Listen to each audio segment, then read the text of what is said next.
Ok, bueno. Antes de hablar de patología venosa, medida a través del ultrasonido Doppler color, debemos conocer cómo son las ondas o cómo se ven las ondas cuando estamos frente a un proceso fisiológico. ¿Ok? Lo importante aquí, recuerden siempre que lo fisiológico es que cada una de las válvulas que componen la pared íntima de la vena se cierre durante el reflujo y evite que exista, durante el retorno venoso, disculpe, y evita que exista así un paso retrógrado o en sentido inverso, ¿ok? Al flujo sanguíneo venoso normal. ¿Qué ocurre? Que cuando se cierra de manera adecuada, es decir, hay una competencia valvular suficiente, este va a ser la onda que se va a demostrar en el flujo Doppler. Fíjense que normalmente, como ya habíamos visto anteriormente, era una onda monofásica, continua y negativa. Esa onda, cuando yo le pido al paciente que realice maniobras de Valsalva, ya sea que puje como si fuese al baño a defecar, que tome aire y lo mantenga, todo eso va a ocasionar una respuesta fisiológica en la vena. La respuesta es esta, fíjense bien, va el flujo venoso normal, que es continuo, monofásico y negativo, y se cierra. Fíjense aquí, ¿cómo es el cierre? Así tal cual. Ocurre digamos, un paso de sangre de forma abrupta por la línea base, por encima. Y esto lo que está ocasionando es que me lo está traduciendo como un cierre completo, adecuado y uniforme de las válvulas venosas. ¿Qué pasa? Que esta escala que ustedes ven acá abajo, que dice de -5 a -4, de -4 a -3, todo esto es el espacio que hay dentro de un segundo. O sea, de una línea donde está el número al otro es un segundo. ¿Qué ocurre? Que el cierre de la válvula estuvo en menos de un segundo, estuvo ocupando menos de lo que dura un ciclo en la escala de tiempo. ¿Perfecto? Martín, ¿entendiste bien eso? Sí, sí, entonces para nada más recapitular, lo normal entonces es que sea monofásico, que sea continuo y que haya alteración en las maniobras de valsalva fisiológica, es decir, que se suba por la línea de base, o sea, que se vuelva positiva. Muy bien, que se vuelva positiva, pero menos de un segundo. Ok. Menos de un segundo, menos de lo que dura el espacio que ves acá en la parte basal de la imagen. Ok, eso es durante la maniobra de Valsalva, por eso se los coloco acá arriba. Cuando ya yo le digo al paciente, ya deje de pujar o ya deje de respirar profundo, bote el aire, va a ocurrir esto que no es más que el regreso fisiológico ya del sistema venoso. ¿Ves? Regresa nuevamente a su posición continua habitual.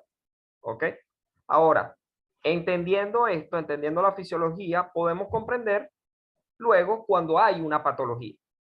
Sencillamente, en el caso de una insuficiencia venosa ocurre lo siguiente. Va a haber un descenso abrupto, ¿ok? Tal como ocurre aquí, que pasa por encima de la línea base, con un flujo venoso positivo que dura más de un segundo. Aparte de eso, cuando el paciente deja de pujar o bota el aire, fíjense que el retorno es bastante acentuado. Entonces, cuando ocurre todo esto, decimos que el paciente está bajo una insuficiencia de origen venoso. Todo lo contrario a lo que está arriba. ¿Correcto? Entonces, sí, entonces en los pacientes con insuficiencia venosa, el cierre de las válvulas venosas dura más de un segundo, entonces significa que que no se abren las válvulas, pues, secundarias a la maniobra de Valsalva. Que están insuficientes. Al contrario, más bien están abiertas, ¿verdad? Y permite el paso de sangre en sentido reverso, ¿sí? Eso lo traduces en la imagen como esto que ves acá. Fíjate, tal como tú muy bien dices. Es verdad, hay un cierre, pero lastimosamente ese cierre no es del todo adecuado, o sea, no es un cierre abrupto, no es un cierre constante, mantenido, sino que más bien sigue dejando pasar sangre a pesar de las maniobras de Valsalva. Es lo que se traduce como este flujo monofásico, pero positivo. Finalmente, cuando el paciente ya vuelve nuevamente a su posición inicial, regresa la sangre de manera ya fisiológica. ¿Sí? Ok. Bueno, ya entrando en materia, ya sabemos más o menos cómo entonces se comporta una insuficiencia venosa. Eso es la forma típica. La forma típica en cómo la vamos a ver. Si lo manejamos, vamos a saber el resto. Bueno, vamos entonces a hablar acerca de la primera patología que nos van a solicitar en la consulta o en las urgencias, que es la trombosis venosa profunda. Lo primero debemos entender epidemiología para entonces saber más o menos con qué frecuencia nos va a llegar. Y fíjense que es 1,92 por 1000 habitantes por año. Es más frecuente en hombres que en mujeres. Del 10 al 15% se puede complicar con un tromboembolismo pulmonar. Entonces, importante que si lo logramos diagnosticar a tiempo, vamos a condicionar un mejor pronóstico al paciente. El riesgo embólico es del 95% en la rodilla y tercio proximal de la pierna. Entonces, siempre cuando ustedes exploren el protocolo de trombosis venosa profunda, aborden la poplitea, porque es la que se encuentra en el segmento de la rodilla. Y también el tercio proximal de la pierna, lo que da asiento más que todo a procesos de origen tromboflebítico. El tercio proximal de la pierna, recuerden que ahí está el tronco tibio peroneo. El 15% de todas las trombosis ya se daría en el tercio distal de la pierna. Lo primero es saber la triada de Virchow. Recuerda que la triada de Virchow lo que nos notifica, lo que nos dice, es que fisiopatológicamente se deben cumplir 3 factores para que pueda existir la formación de un trombo. La primera es la lesión endotelial, la segunda es un flujo sanguíneo anormal y la tercera un estado de hipercoagulabilidad. Con estos factores predispone directamente al paciente a la formación de trombos. La trombosis venosa profunda es necesario, y aquí va el punto importante que quiero que se lleven el día de hoy, es que se debe no solamente reconocer la presencia del trombo directamente, sino que ustedes deben decir cuándo es un trombo agudo y cuándo es un trombo crónico. Hay valores, hay referencias en cuanto a las características que nos hace inmediatamente sospechar una de otra. Lo primero es que el trombo de origen agudo es anecoico o es hipoecoico. ¿Con qué se come eso? O sea, van a ver un trombo que es de la misma ecogenicidad de la sangre, es decir, oscura. Pero cuando yo hago la maniobra de compresibilidad, recuerden cuando estudiamos la parte de anatomía, el transductor, la vena debe colapsar a la presión del transductor. ¿Qué ocurre en la trombosis venosa profunda? Que la vena no se colapsa, o sea, se comporta como si fuera una arteria. Ustedes le dan y le dan con la presión, con la maniobra de compresibilidad, y aún así la vena no les responde. Eso ocurre de hallazgo específico y bastante fidedigno de que se trate de una trombosis venosa profunda de aspecto agudo. Muchas veces también pueden conseguir el trombo de aspecto hipoecoico. El aspecto hipoecoico es un poco más brillante. No es tan brillante como el ecogénico, que ya lo vamos a ver, sino que es un gris un poco menos oscuro. Entonces, esto hace que también entre en la categoría del aspecto agudo. Tiende a expandir la vena. Eso es necesario que lo consideren porque recuerden que donde está el sitio del trombo, toda esa sangre pues se va a depositar, se va a acumular y hace que de manera compensatoria la vena comience a distenderse. No se adhiere a la pared, por lo general el trombo de aspecto agudo está en todo el centro, lo que permite una recanalización periférica de toda la sangre. La localización, importante que ustedes digan hacia qué nivel se encuentra y si hay presencia de colaterales. Importante, por ejemplo, en las embarazadas, si hay flujo venoso lento o hay tendencia a la hiperviscosidad, que se observe si está una presencia de un trombo. La sangre de apariencia ecogénica. Entonces, miren aquí. Primero, la ausencia o disminución a la compresión de la vena. La ausencia del flujo en el Doppler color. La maniobra de Valsalva negativa. La imagen anecoica o hipoecoica, también hiperecogénica. Recuerden que todo eso son formas de ver los trombos. Lo importante es que identifiquen cuál es agudo y cuál es crónico. Y la distensión de la vena son criterios diagnósticos para diagnosticar. Ok, ahora vamos a la práctica. ¿Cómo se ve eso? Primero, fíjense aquí la compresión. Aquí vemos la arteria y aquí vemos la vena en esta primera imagen. Realizo la maniobra de compresibilidad. Con el mismo traductor comprimo de manera fuerte la vena y miren acá cómo la vena no comprime, o sea, se está manteniendo en su posición normal. Entonces, cuando esto no comprime, cuando no hay una adecuada respuesta, decimos que estamos frente a una trombosis venosa profunda. Si a esa misma vena quiero complementar, yo digo, bueno, sigo teniendo dudas diagnósticas, ustedes le van a abrir la caja del Doppler.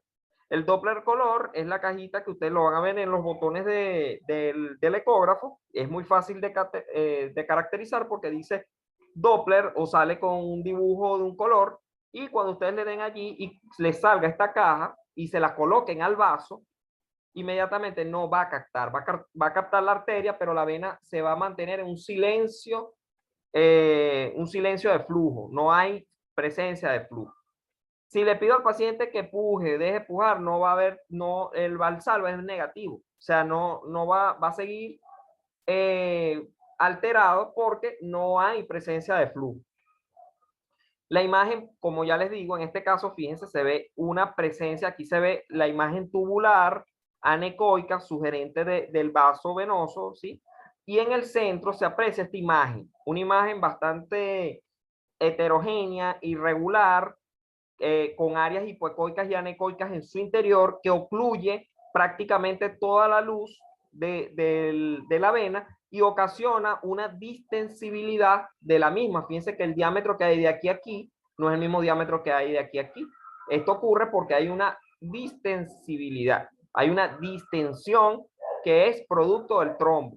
Y aparte de eso, este trombo yo podría decir que está teniendo diferentes tipos de edades, vamos a verlo así. Aquí hay una edad un poco más aguda, que es esta anecoica que ustedes ven aquí. Aquí hay una edad hipoecoica y aquí fíjense que ya se está cronificando, o sea, ya se está haciendo un poco más, más antiguo. Entonces, lo que nos sugiere la ecogenicidad es que esto es un trombo que está instaurado y que está más bien ocasionando mayor problema al paciente porque está aumentando de tamaño y está aumentando también de edad. Entonces, esto ocasiona un problema importante en el paciente.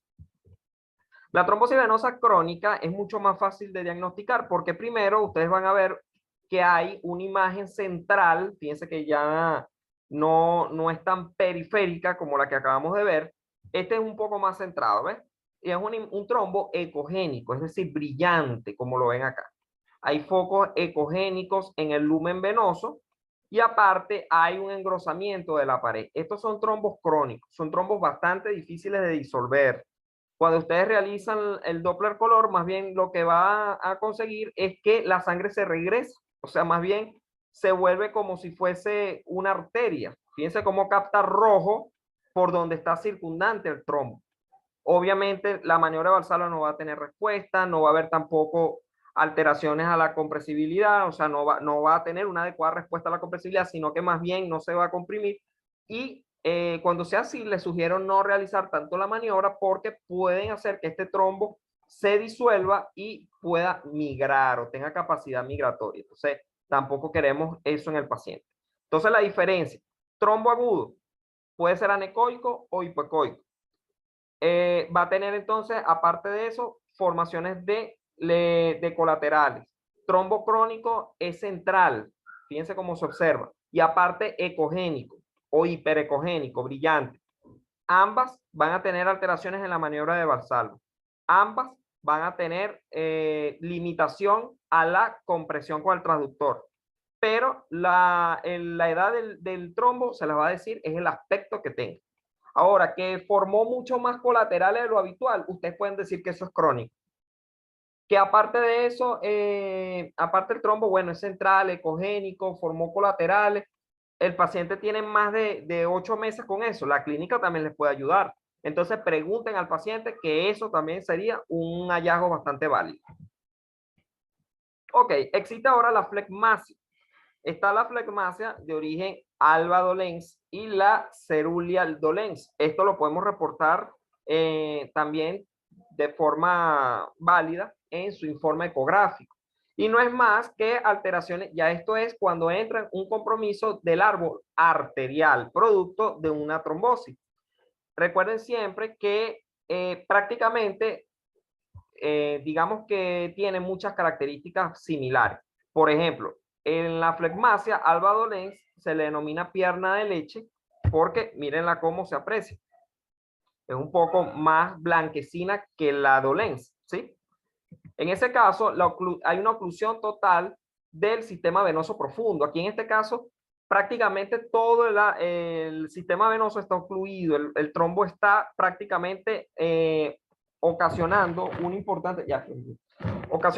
importante compromiso del flujo. Entonces, eso ocasiona de alguna manera que nosotros tengamos en consideración edema, dolor y la pierna blanquecina.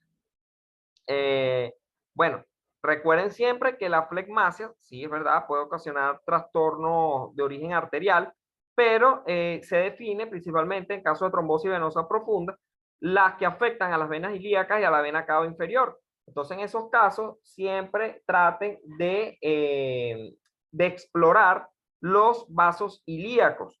Y eso también es posible. Ustedes lo único que deben hacer es guiar con el transductor hacia la región inguinal y de ahí ustedes van a ver si desde arriba hay un compromiso del mismo. Importante eso. Ok. Y bueno, tenemos aparte de las alteraciones de pulsatilidad arterial, que puede impedir también el flujo arterial, tenemos la flegmasia cerulae dolens, que es la pierna azul. Es una trombosis venosa masiva, el compromiso masivo del retorno. En ese caso, la clínica es que la pierna es violácea. Ustedes lo pueden concluir porque la clínica es muy evidente. Cuando ustedes observen que realizan el eco, si ustedes ven más o menos cómo es la flegmasia, ustedes pueden decir que hay hallazgos o signos ecográficos sugerentes de trombosis venosa profunda, diseminada o expansiva, a correlacionar con una flegmasia de alba dolens o una flegmasia de cerulae dolens, como ustedes deseen. Aquí un ejemplo de la primera, pierna de leche, miren cómo se ve, y de la segunda, que es más característica verla, que es la pierna azul. A mí por lo general me han llegado más las de pierna azul que las de pierna de leche. Muy raro realmente ver la blanquecina. Hallazgos posteriores a una trombosis se produce el 20 al 50% de los pacientes con antecedentes de TDP. Y la clínica es que, recuerden que el trombo ocasiona una destrucción masiva, dependiendo de qué tanto compromiso tenga, de las válvulas. Entonces eso ocasiona a su vez un éxtasis venoso. Hay aparte edema crónico, dolor, una piel indurada y puede existir también úlceras venosas. Ya esto desde el punto de vista clínico. La insuficiencia venosa, ya ahorita les arrojé más o menos una perla, un dato importante de cómo se ve, y con eso ya ustedes abarcarían el 80% de todo lo que es el tema de la insuficiencia. Las válvulas venosas, tanto superficiales, profundas como perforantes, se encuentran incompetentes. Hay una inversión del flujo venoso, ya les dije que pasa de negativo a positivo, está por encima de la línea base, y esa inversión va a ocasionar un aumento de la presión venosa en segmentos distales. ¿Cómo cursa el paciente? Recuerden que va a haber edema, va a haber dolor en las piernas y va a existir las venas que van a estar dilatadas. Entonces, bueno, aquí para recordar un poco de fisiopatología, recuerden que el sistema venoso debe ser tal cual como aquí vemos, en reposo y tras la realización de maniobras valsalva, interrumpir de manera abrupta o brusca todo lo que sería el paso sanguíneo, hasta que el paciente vuelve a respirar o hasta que el paciente deje de pujar. En el caso de la insuficiencia venosa, fíjense que en la valsalva, al contrario, en la valsalva más bien se va a ver, ante la insuficiencia venosa, se va a ver un flujo venoso arteriolizado. Y esto es porque sencillamente, por cuestiones lógicas, la sangre se está regresando. Entonces va al mismo, como al mismo sentido que la arteria, ¿correcto? Y eso hace que al momento del transductor captar ese flujo, lo vean rojo, tanto la arteria como la vena. Entonces hay hipertensión venosa, hay oclusión del sistema venoso y hay reflujo por lesión e incompetencia valvular. Bueno, tenemos ahora grados. Sé que el doctor Palermo me preguntó si la insuficiencia venosa profunda tenía algún tipo de gradación. La respuesta es que no. Pero la insuficiencia, cuando hablamos de insuficiencia venosa superficial, puede existir algunos parámetros que nos ayudan a nosotros con respecto al diámetro de las venas. Y estos son, esto que le estoy trayendo acá, el grado 1, que es mayor de 5 a 7 milímetros, grado 2, cuando la safena mayor se dilata de 7 a 10, y grado 3, cuando es por encima de 10, y la menor de 3 a 5, de 5 a 7 y más de 7. Se puede gradar, y hay una manera bastante sencilla de hacerlo, que es a través de esto. Hay otros hallazgos, como lo es la amplitud y la velocidad, pero esto por lo general no los uso yo. Yo me voy directamente a la correlación con el diámetro. No me voy con amplitud y velocidad porque esto puede variar.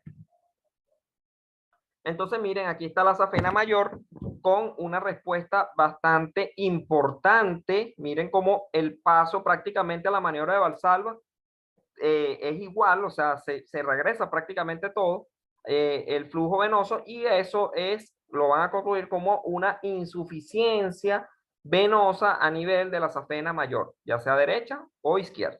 Recuerden medirlo, porque si ustedes lo miden, pueden decir cuánto va a ser la gradación. Las varices también son importantes estudiarlas y son secundarias en la insuficiencia venosa crónica. Se clasifican en primaria y secundaria. Fíjense bien, dice crónica, es decir, el paciente tuvo que haber experimentado en el tiempo insuficiencia de larga data para que pueda entonces ocasionar la formación de varices. La causa es la distensión anormal del tejido conectivo de la pared venosa y se origina en el punto de una vena superficial que se comunica con una profunda. Ok, pasa un poquito de agua. Perfecto. Entonces miren cómo se observa. Se observa como la presencia de trayectos venosos que están tortuosos y están dilatados. ¿Sí lo logran ver, doctor Palermo, doctor Martín? ¿Sí lograrían identificar las varices allí? Sí, sí, perfectamente. Ok, bueno. Las imágenes anecoicas, ¿verdad? Que se ven ahí. Correcto, correcto. Ambos están en... Sí, perfectamente. ¿Me escucharon? Sí, ambos están en lo cierto. Todos estos trayectos anecoicos con material ecogénico en su interior son las varices. Solo que en este caso las varices nosotros lo normal es que no la veamos así, con ese material ecogénico. Normalmente las vemos así, como en la figura de abajo. Trayectos, múltiples trayectos. Ustedes solamente deben decir a nivel de qué, recuerden la anatomía topográfica, a través de qué parte del muslo, de la pierna, ya sea anterior o dorsal, o medial o lateral, se encuentran esas varices. Ustedes la miden y le explican o le dicen al cirujano cardiovascular en el informe ecográfico dónde están las varices y a dónde están drenando. Eso es importante. ¿Por qué? Porque si ustedes me dicen, mira, hay una cantidad de varices enormes a nivel de la parte distal de la pierna derecha. Ok, ustedes me deben decir hacia dónde drenan, porque yo puedo decir, ok, están en la porción distal de la pierna, pero y si yo sigo el recorrido de esas varices y resulta que esas varices drenan más bien a nivel de la poplitea, entonces eso es necesario. Pueden haber varices que se extienden tan severamente o como arañas por todo el sistema venoso, y eso hay que reportárselo al cirujano. Cuando hay material ecogénico... Doctor Manuel, y solamente medimos ¿Sí? solamente medimos la de mayor tamaño cuando vayamos a reportar. Sí, puedes medir la de mayor tamaño. Puedes medir la de mayor Ok. tamaño, o mides la que esté trombosada, porque es la que está complicada. Ok. Recuerda que el cirujano siempre se va a enfocar en donde está la positiva, es decir, la que él tiene que atender de manera urgente. Las perforantes son insuficientes y son muy fáciles. Recuerden lo que les mencionaba del torniquete. Hay una manera de hacerlo y con eso ustedes pueden identificar si está insuficiente o no. La mayoría de las perforantes están insuficientes porque si no, entonces al momento de medirlas no pasarían de 0.3 centímetros o de 3 milímetros. Cuando estas pasan de 3 milímetros o de 3.5 milímetros, ya decimos que hay una perforante patológica o insuficiente. El reflujo ustedes lo pueden colocar, se lo pueden hacer si ustedes quieren, pero el reflujo va a ser durante la sístole muscular, es decir, que ustedes le piden al paciente que eleve la pantorrilla o la compriman lo que están en los gemelos, lo compriman ambos músculos y va a haber un reflujo mayor a 0.3 segundos. Eso ocasiona que el flujo sea así, de color rojo, porque obviamente se está regresando. Sin embargo, esto queda a criterio de ustedes. Si nosotros hacemos todo lo que el protocolo lo exige, pues créanme que van a pasar más de 4 horas realizándole el eco al paciente. Entonces, ¿qué doy yo desde el punto de vista de mi experiencia? Que vayan y aborden cada uno de los puntos, pero utilicen 1 o 2 criterios. No utilicen los 5 o 6 criterios que se necesitan para el diagnóstico. Ejemplo, si ya la vena perforante aparece de 8 milímetros, ya digan que está insuficiente. No hagan entonces la maniobra. Ahora, si ustedes no lo quieren medir y quieren hacer la maniobra de compresibilidad, pues háganle solamente la maniobra. Pero no pierdan tiempo realizando ambas cosas porque se va a llevar muchísimo y el Doppler venoso de por sí es muchísimo tiempo para que entonces ustedes lo hagan más extenso. Bueno, hemos terminado la sesión. ¿Tienen alguna duda hasta ahora? Entonces, No, ninguna. las patologías principales de miembro inferior, hablando de patologías relacionadas con el sistema venoso profundo, son la trombosis venosa profunda, la insuficiencia venosa y las varices secundarias a la insuficiencia venosa. Es correcto, correcto. ¿verdad? Y la flegmasia. Ok. Y la flegmasia, la Dulens, la que es violácea, el contenido así violáceo, ¿a qué se debe? No, eso se debe porque recuerda que al momento de haber mayor presión, mayor exacerbación y mayor edema, la oclusión, recuerda que la oclusión es mucho más masiva que la blanquecina, ¿ok? Entonces, ¿qué ocurre? Que aquí se torna más violáceo porque el compromiso del reflujo es mucho mayor. Se toma en cuenta peor pronóstico esa flegmasia violácea que la dolencia, ¿ok? Siempre importante que tengan en cuenta eso.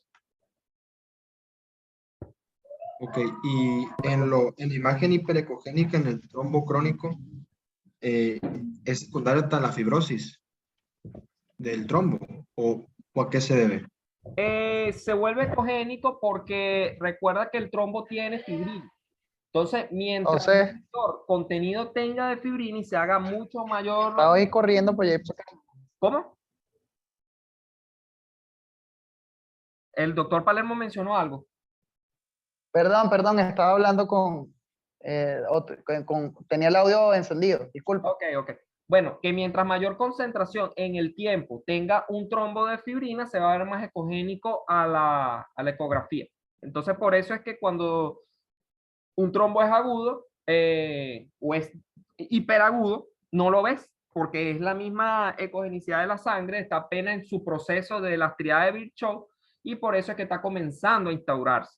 Pero cuando ya se hace crónico, es decir, pasan 6 meses, más de 6 meses, hasta un año, la cantidad de material que forma ese trombo en cuanto a la fibrina, en cuanto al fibrinógeno, etcétera, todos esos precursores de la cascada, se hace mucho más evidente y se observa de manera ecogénica. Por eso es que lo aprecias así. Doctor Manuel, ¿la clase va a quedar grabada? ¿Cuál clase? Esta. Ajá. Sí, perfecto, ya esta quedó grabada. Chévere, para ver si la puedo repetir en lo que tengo chance. Sí, sin problema. Sin problema. Doctor Chévere, Palermo, gracias. ¿tiene alguna duda? No, ninguna. Excelente. Bueno, excelente. Entonces nos vemos ahora más tarde en la siguiente clase. ¿Y el doctor Martín, alguna otra duda? Nada más sobre el curso de ecografía, perdón. Falta nada más entonces la clase de Doppler arterial y la carotidio, ¿verdad? Con sus Sí, patologías. sí, sí, perfecto. No, Ok, bueno, recuerda muy que bien. esta clase de Doppler incluye Doppler venoso, tanto normal como Ajá, patológico, Doppler ok. arterial, normal y patológico, y Doppler carotidio, normal y patológico. Ya todo eso está Oh, muy incluido bien, dentro del mismo muy bien, sistema de las clases. muy bien. ¿Y cuándo terminaríamos este curso más o menos? Bueno, yo pienso terminarlo esta misma semana. No sé si Ok, usted no tiene ningún muy bien. problema o inconveniente. No, no, no, claro, claro que no. Y para comentarle acerca del diplomado de tomografía, perdón, del curso de tomografía, ¿cuándo iniciaría el curso? En El caso curso, el curso de ajá, tomografía consta de lo siguiente. Ahorita yo estoy terminando una corte, o sea, ya tengo ya unos alumnos que están terminando, ya van incluso por el módulo de pelvis. Entonces, ¿qué pasa? Yo doy normalmente tomografía de cráneo, doy también tomografía de cuello, tomografía de tórax, tomografía de abdomen y tomografía de pelvis, tanto anatomía como patología. Son en total 10 clases. O sea, yo trato de resumirlas todas en 10 clases porque si no se hace muy tedioso, muy largo. Ese va a comenzar apenas se finalice esta corte que ya pronto está por finalizar. Yo creo que a mediados de mes ya estaríamos entonces arrancando con tomografía. oh, muy bien. No, nada más para comentarle que pues sí me interesaría entrar a ser uno de los siguientes miembros del curso ese. Ok, bueno, excelente. Ya estaría también el doctor Palermo en sintonía, creo que también está interesado en realizar esta titulación. Ahí obtendrías de igual manera tu titulación o tu acreditación en tomografista, ¿ok? Obviamente ya cuando te gradúes, que ya seas médico con diploma, con el título en la mano, podrás entonces tener conocimientos básicos acerca de la interpretación de tomografía, tanto en la urgencia como al momento de que vayas a hacer tu rural o tu internado. Ok, muy bien. Bueno, muchísimas gracias entonces. No, tranquilo, Martín. Bueno, vamos entonces, planifiquen por el curso, por el grupo de WhatsApp del curso de Doppler, para cuándo podemos planificar la segunda sesión. Ya tocaría ahora Doppler arterial, ¿ok? Ok, muy bien. Bueno, que esté bien, feliz tarde, salud. Sale igualmente.